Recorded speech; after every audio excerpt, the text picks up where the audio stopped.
Hi, I'm Kate Cairns, and I'm one of the co-authors of a new article in Antipode called The Family Behind the Farm, Race and the Affective Geographies of Manitoba Pork Production.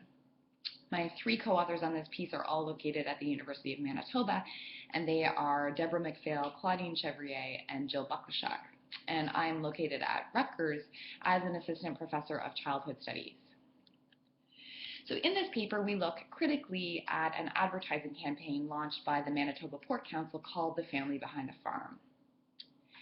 This campaign features testimonials from Manitoba pork farmers talking about the value of farming and also sharing special moments with their families, such as a child's first step and a son's hockey game. The campaign emerged in the context of critiques of the pork industry for potentially contributing to the environmental degradation of Manitoban waterways.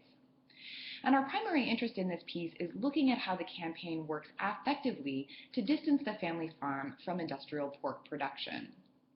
That is, we suggest that the campaign shifts the affective orientation toward the pork industry from one of shame in environmental degradation to pride in the family farm ideal. And in doing so, we suggest that this campaign works to produce the family farm and Manitoba more broadly as a space of whiteness. Our analysis builds on Alkin and McCullen's concept of the white farm imaginary, as we shed light on the role of the heteronormative family in reproducing geographies of whiteness.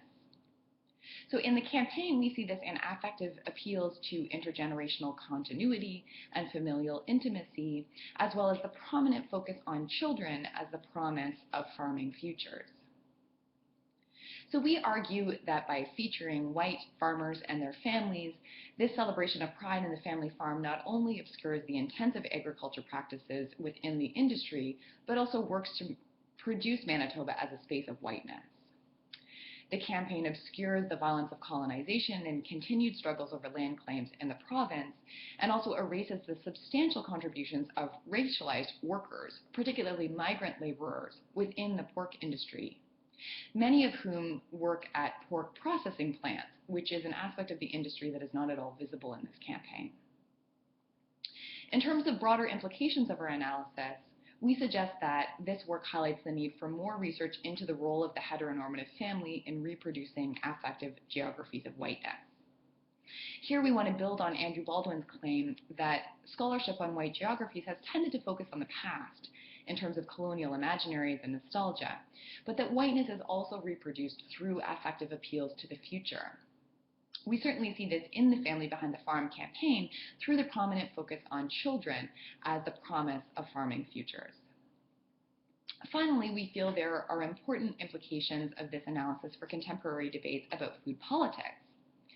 This is a time when many people are concerned about the social and environmental implications of the industrial food system, and the family farm is often celebrated as the antithesis to factory farming. Our research suggests that it's crucial to maintain a critical perspective on these kinds of appeals to the family farm, and we urge activists, scholars, and others working in this area to think critically about the way that the family farm ideal is deployed within their food movements.